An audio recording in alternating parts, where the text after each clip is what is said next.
So Leon, welcome to Melbourne. Thank you. So today we're going to run a very relaxing section. So we call it Interview the First Author. So this is a program we have been running for about a year now. So welcome to join us as our special guest for today. Thank you. So before we start the interview, we really want to explain a little bit why we run this Interview the First Author program. So we know that, and as researchers, we keep publishing paper in the journals. In the journal, we tell beautiful story. What was a great finding? What's the impact to clinical practice and this and that?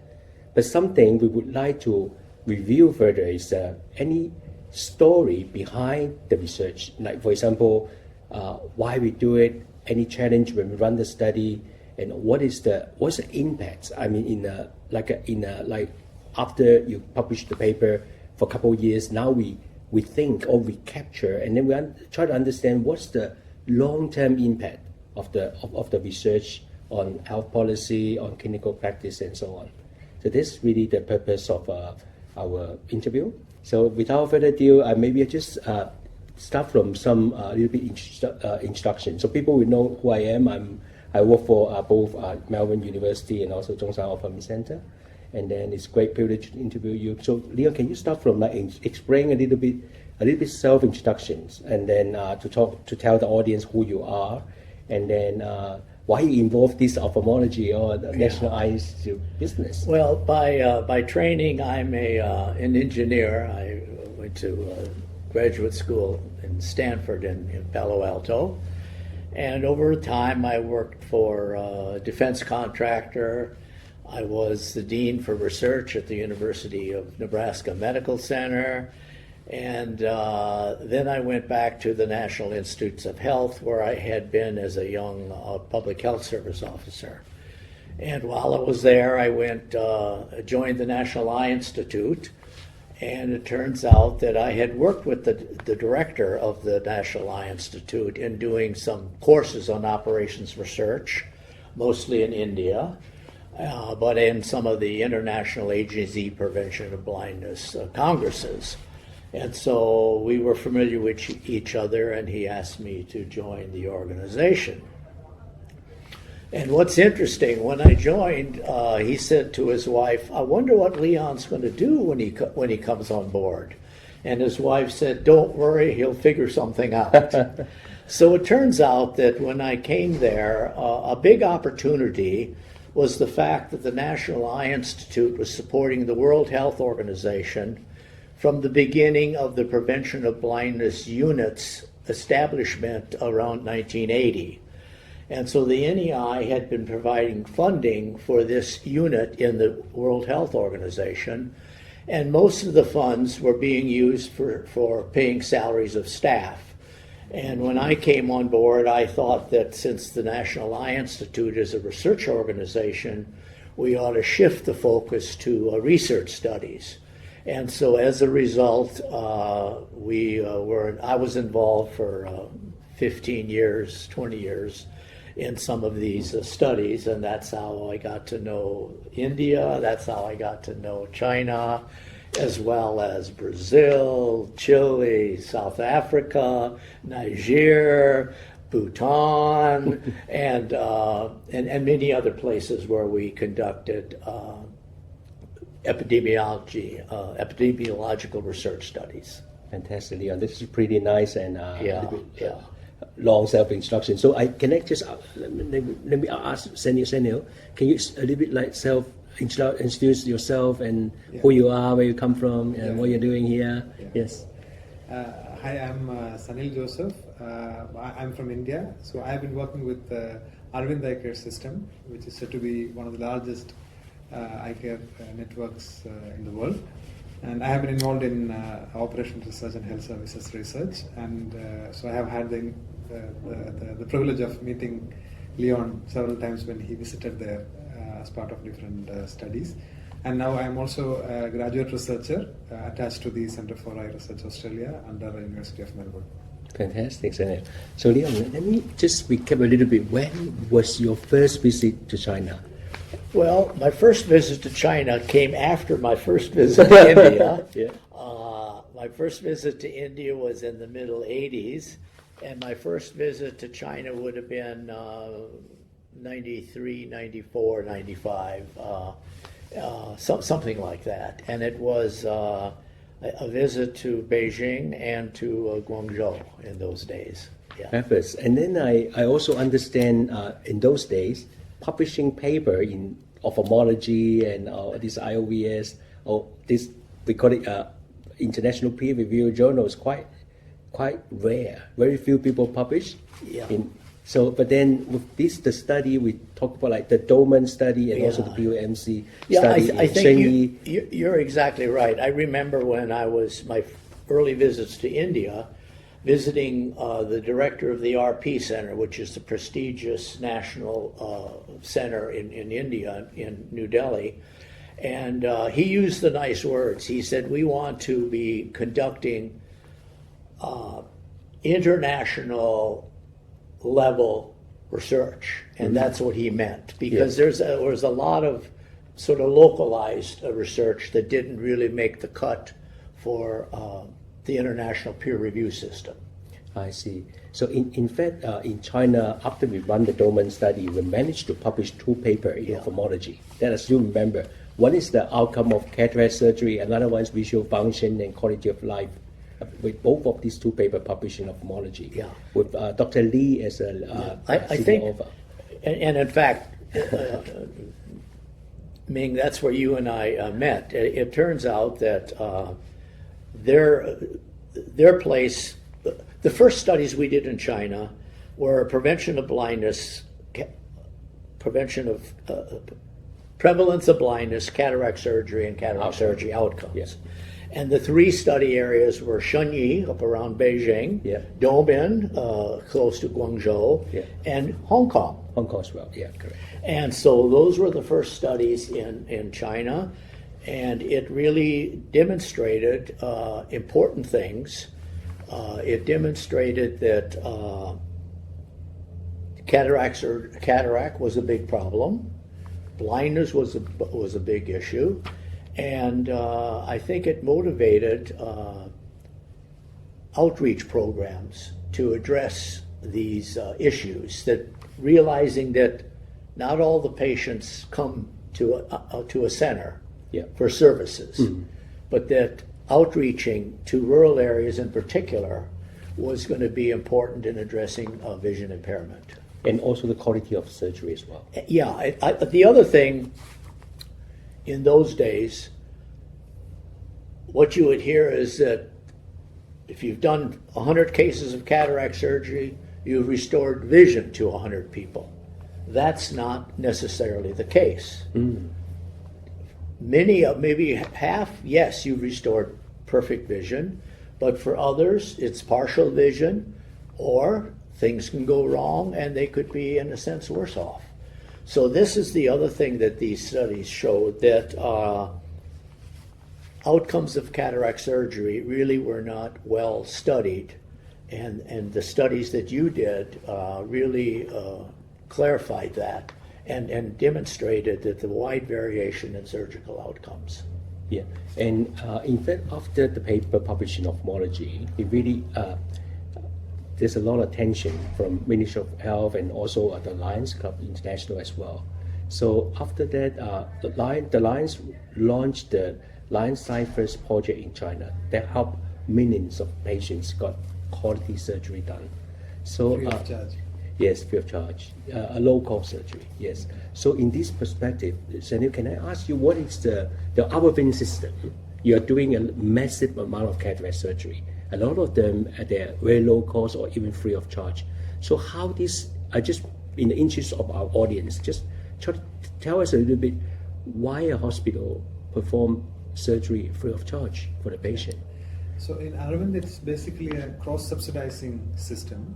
And Ellwein, initially when Ellwein started, it was only 30% of the patients used to pay. And 70% of the patients either paid a subsidized cost or free of charge. So, and with the 30% of the patients, the hospital was able to cross-subsidize the expenses to meet the free and subsidized surgeries. So there, the key factor there is the volume. So when you do high volume, your resources are optimally utilized and the unit cost of doing a procedure comes down. I see. So then you make a profit margin will be higher from the paying surgery, and even when you offer it for subsidized cost, you are not losing much, because the cost has come down. Yeah. So that is the basic factor, and then just to achieve this, in the background we have to do a lot of activities to generate demand in the community. Yeah. Like Leon was mentioning, rather than expecting patients to walk into the hospital all the time, the team has to go out to the rural places. Screen them. Yeah, screen them, and sometimes transport them because they don't have means to travel to a town. So it's like a well orchestrated set of activities that results in running a hospital in this model. Yeah. Successfully. Anil, I would also emphasize that Dr. Venkateswamy, the director of the Eye Institute in those days, it was his sort of personal, social interest in delivering vision to those that were impaired, even if they can't pay. So his idea was, he grew up in a small village and observed the difficulties people with vision impairment had. And so he wanted to do something about that. And so his approach was, if you need surgery, we will provide it free of charge. In fact, the Prime Minister or the President came to the Aravind Eye Hospital, and for whatever reason, he didn't have the money cash in hand, to pay for the administrative fee. So he went over to the free section of the hospital and got his care over there, which the important point was, the care in the free hospital was the same as it was in the paying section. Yeah. But it was the mission of the founder that he was going to be really serving the poor in the way that he could, and that was the restoring vision. And it's really the one of a kind in the world. Fantastic. So the second project we run with National Eye Institute and also WHO is a refractive error in school-age children project. We call it RESC, or REST study. So this, I still remember when we run the study, we had to recruit the participant or students from population based. It is not a school-based study. It's really a population-based cross-sectional study. We spend a lot of efforts to enroll them, and then to have also make sure the response rate is good enough. And then we have to measure visual acuity in a standardized way. We have to do proper psychometric, a lot of effort with all this project. But before we go into the detail, I just asked Leon, can I just try to understand how do you design a project like this, like multi-country study? What's the process of developing a protocol, like a standardized protocol for all the study sites that you think is all feasible, adoptable? Yeah, I think it's a real important point. When you go to the literature, you see one study done at this place with these results. You see this study done at another place with their results. And you never really can compare the results, because in one place they measure it this way, in a different place they measure it a little different way. In one place they drew their study subjects one way, in another place they drew it another way. In one place they analyzed the data one way, and the other place they analyzed it a different way. But there's always an interest in comparing one population to another population. And so our emphasis was to recruit researchers like yourself, or like the folks at the Aravind, that could really carry out a study with great precision and with great outreach and convincing the study subjects to come forward. And the other part of it was to use a standardization of the random sampling process, identifying the students, in this case for the refractive error study, that were going to be part of the study population, standardizing the exact way that the visual acuity would be measured, the way the whole clinical part would take place, standardizing the way the data analysis would be handled, meaning we used the same software, the same statistical package to analyze the data from each place exactly the same way. And then even going so far as to have the publications, the format of the publications were even similar. So, for example, in the first refractive error studies in children in China, it was in Shanyi, again, up by Beijing. It was in Guangzhou, and then it was in Yangtze. Yeah. 2 places in southern China. And then at the same time, there was one site in Chile, down by Santiago, and a site in Nepal out near Mechi. So, for example, those 5 sites all were treated the exact same protocol, and therefore, when we found the results, it was very easy to compare because it was really one study done at 5 different places. Yeah, excellent. And in fact, in the IESC study, we proved that the prevalence of myopia among 15 years old, we're talking about junior high graduate, it's about 80% in urban Chinese population, 40% in rural Chinese population, and as low as less than 10% in the Lepolis population. So this, yeah, and see, and there, to believe those differences, you got to have recognized that those differences are real, because the study protocol was identical. correct, in both different places. even the way we do psychophagia is the same. Even the way you did cyclopedia was exactly the same. Correct. Exactly. Yes, yes. So this study actually proved the ethnic difference on the prevalence of myopia. So in this perspective, so Sanil, can I ask you, what do you believe this is? It this because of a genetic problem, or is it environmental, like reading too much? Yeah, I think it's Study too much. It's both. I think like more outside activities, reduce the incidence of myopia. That's what being seen in many studies. Yeah. And also it depends also on your geographic location. That is when you compare China and India. So China has more refractive errors than India. India has more cataract than China. Yeah. So I think there is a bit of environment and your geographic location, and also genetics. I see. And the lifestyle, Yeah. where you are involved in more near vision, near work, or external work and things like that. I mean, that's what I think. Yeah, fantastic. And then also, after the REST study, a lot of people, the people who are interested in the data, it's not just academic people. It's like even the industry people, they want to understand what's the potential size of the market, and then they try to understand spectacle correction, how big is the business could be. So, and then eventually, there's also deviate to more product, like also keratology, whoever want the special design lens and all these different way of intervention. So it's the population-based study provide very quite accurate estimation on the market size and also the magnitude of diseases in the population. Yes, and getting back to ethnicity, for example, an identical study was done near Kuala Lumpur in Malaysia. Yeah.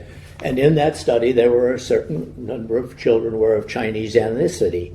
And yes, their vision impairment from refractive error was higher than the Malay children. So those different, and whether it's the schooling, whether it's the parental, whether it's genetics, whatever. Yeah. But the big issue, particularly in the Chinese population, was uncorrected refractive error. You go into a school and very few children have glasses on. In fact, when we were planning the study, a couple of your residents were squinting. They couldn't see the screen, but they weren't wearing glasses because I guess in some populations, wearing glasses is a sign of a disability. Yeah. And so it's kind of a negative thing to wear glasses. And so part of the issue of addressing uncorrected refractive error in young school children or middle-aged school children is the reluctance to wear glasses. And I guess some of it's the parents saying, if you wear glasses, your More eyes will progression, get yeah, worse. yeah. Mm. Well, in a sense, they're right. The vision would have got worse even if they didn't wear glasses, but a parent will attribute it to glasses or for cosmetic reasons. And I think these things are changing. Yeah. But in terms of the market, yes, I think there's been a tremendous recognition of the untapped potential for refractive correction with spectacles, Yep. including some of the self-assessment of refractive error in the projects that we've been involved in. And also, by the way, the paper published from the RED study actually has all become highly cited papers. Yes. We're yes. talking about more than 1,000 citations. Is that right? Yeah, Uh-huh. in papers. Yeah. Yeah.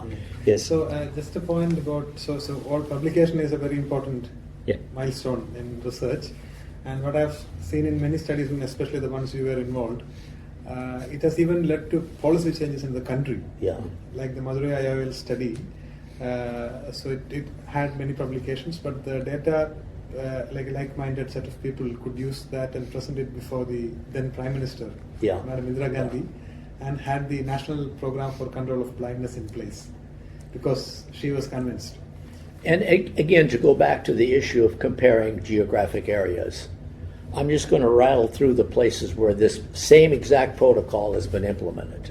As I mentioned, Mechi in Kathmandu in Nepal, Sunyi near Chile, New Delhi, Hyderabad, Durban, South Africa, Guangzhou, Kuala Lumpur, Malaysia, Yangtze in China, Kathmandu, Sao Paulo, Bhutan. So it's interesting. We've got the same study with the same exact protocol in all these different places. And so it's kind of interesting to notice the differences. And then, of course, the issue is, why do we see these differences? Yeah. And it's probably more than just genetics. Yeah, exactly. Yes, it's a combination of genetic, Yeah. environment, Environment, schooling, schooling. Yeah. In fact, just to make that point, the children in the Hyderabad study near Hyderabad in India, it was in a rural area. School attendance was very low. Children wouldn't be going to school, they'd be staying at home, working with their parents.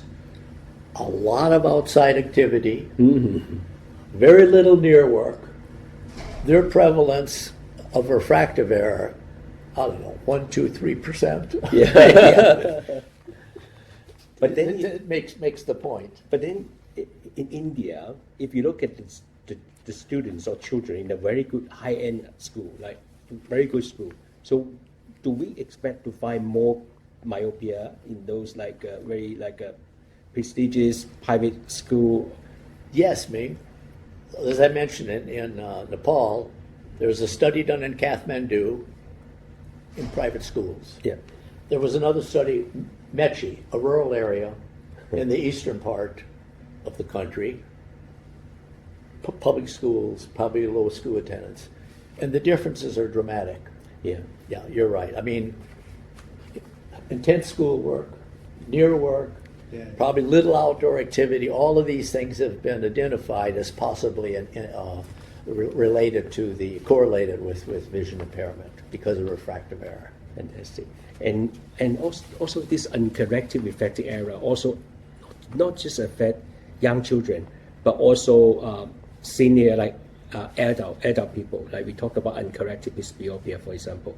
So this became the third study you run. I mean, in like a multi-site study in supported by NEI and WHO work. Yeah. So what is the motivation? Well, okay, so here's the progression. The idea of, first of all, the NEI, WHO projects, we started out with the things that everybody was interested in, prevention of blindness.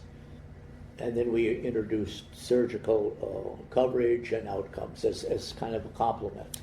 But it was in the same kind of populations, general populations. Then the idea was, well, what about children? And that's where these refractive error in children studies came about. Then the issue was, well, what about near vision impairment?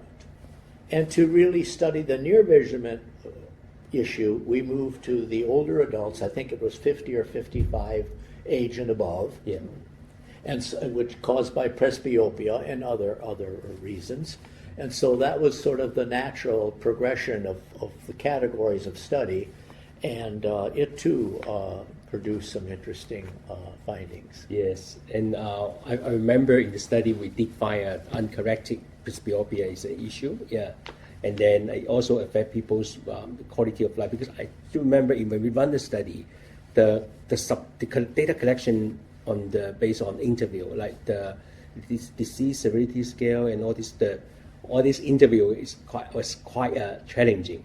Only I think in Madurai people managed to collect all those data. Yeah. Actually in China we gave up this data collection because it's so hard to explain to our study participants in terms of their understanding in the disease severity scale. So in the study actually we found that not just distance vision affect people's subjective visual function and social well-being, but also near visual impairment. Yes. Mm. Well, I think just before I comment on that, the important thing about, or the performance in terms of these studies in China was really second to none. In a lot of these other communities, once you've identified the study population, and then you need to encourage them to come to an exam or accept an exam if you come to the home, in China, it's called the response rate. What percentage are responding to the invitation to be examined? And in China, that response rate is 95%, whatever. In other countries, where the lowest, there was the presbyopia study, we had a site in Los Angeles, the response rate was less than 80%. Mm-hmm. So there's another big issue. And when you have a low response rate, you don't know if the ones that are not coming to the exam, not participating, are they with more vision impairment or less vision impairment? So to get good study data, you need to have a high percentage of the people that you have identified as your study population. You need to have a high percentage of those agreeing to the examination. Otherwise, your results can be really biased, and you don't know in what direction.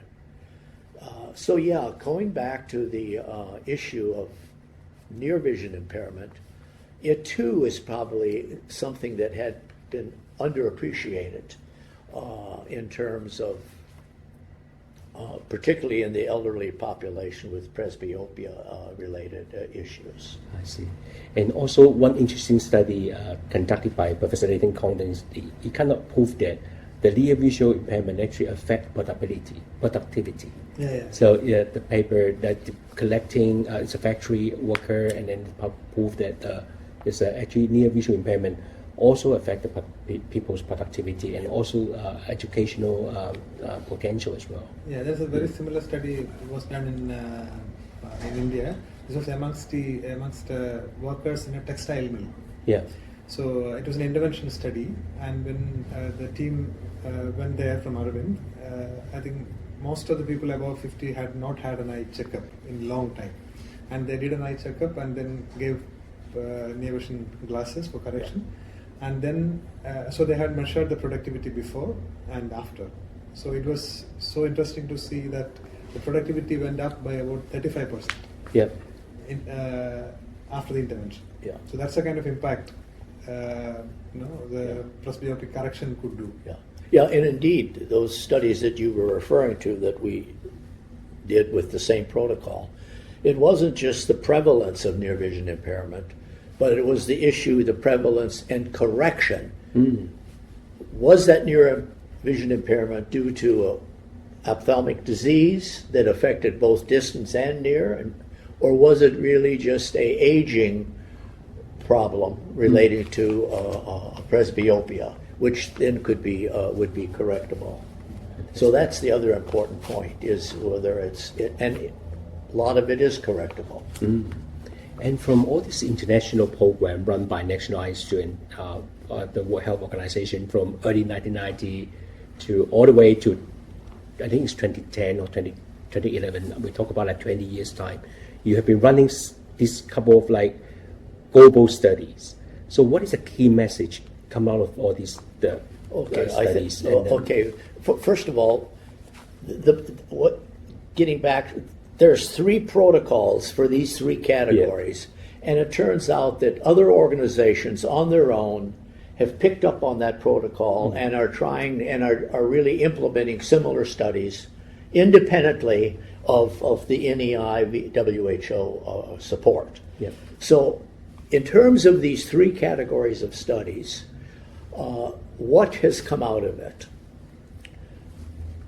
The first category, prevalence of blindness, cataract surgery, and surgery outcomes, what I think was appreciated there, in the older days, it was, what is the best corrected vision?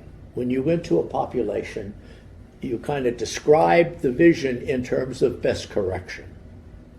What these studies showed is that's kind of an academic interest. What's of interest to the population is the presenting vision. So the emphasis that came out of this, what really counts is presenting visual acuity. Of course, best corrector is important. Can you correct it? But presenting visual acuity was important. The other thing that, of course, came out of the second category in children was refractive error that's going uncorrected. Yes, you can correct it with spectacles, but unfortunately, there's a huge percentage of children, and it varies again by ethnicity, by country, that are uncorrected, and affordability of spectacles. Regarding, again, the first category of studies with cataract surgery, the thinking sort of was, if you do 100 cataract surgeries, you restored vision to 100 people. That's not the case. So the issue was, what are the visual acuity outcomes in cataract surgery? So there was a greater emphasis on following up people who had been operated to measure their visual acuity outcome 1 month later, 2 months later, 1 week later. And then finally, in that first category again, is the issue of what percentage of the population with cataract are coming for service and getting cataract surgery. So the surgical coverage had taken greater meaning with these data. And again, because it wasn't just a protocol in one place with one series of measurements, these were studies done throughout the world. And so it was a better understanding of how important cataract surgery coverage is in varied geographic settings. So the idea of, again, exact same protocol, exact same measurements, exact same analysis done in many different places was really the value. Had these same studies been done independently, using their own protocol, we would have learned not near as much. Yeah, it's fantastic. All this cataract surgery and spectacle provision is really a fundamental or very basic eye care service. And then those studies perfectly demonstrate the need. And then it also really raised the issues like the coverage, and then now WHO talking about effective coverage of cataract surgery and spectacle or refractive error correction. So become a new indicator for, they call it universal eye health up to 2030. So this is in fact a great contribution to the field and health policy. Yeah. Well, indeed, in the 59th World Health Assembly, which was held in Geneva, which it always is, I think it's every 4 years or whatever. Yeah, anyway, the one that I'm referring to was in 2006. Yeah. And the statement was made by the WHO Prevention of Blindness Coordinator to the World Assembly Group that these studies have been outstanding. The collaboration was the point. Everybody's collaborating with the same protocol. And that they have been outstanding, leading to the development of most of the currently recommended strategies and their subsequent monitoring. So this is a statement from the WHO. Of course, they were involved in it, so they're talking about their own activities. But yes, these studies, and China was involved in all three of them, India also. But the impact has been substantial, and who knows what the future holds. I think the future now has to focus on doing something about the problem, whether it's basic science, whether it's clinical research, innovative treatment. Yeah, exactly. Yeah, exactly. Fantastic. So with that, I would just like to say thank you very much, Leon, for joining our program. And then I hope you enjoy the rest of your stay in Melbourne. And welcome back. I'm here with this organization today, and then at the early January, I'm going to be heading off to India, huh? For my 50th visit. Yeah, all good. Yes. Okay, fantastic. Thank you so much. Thank you so much, Daniel, as well. Thank you. Thank you very much. All good.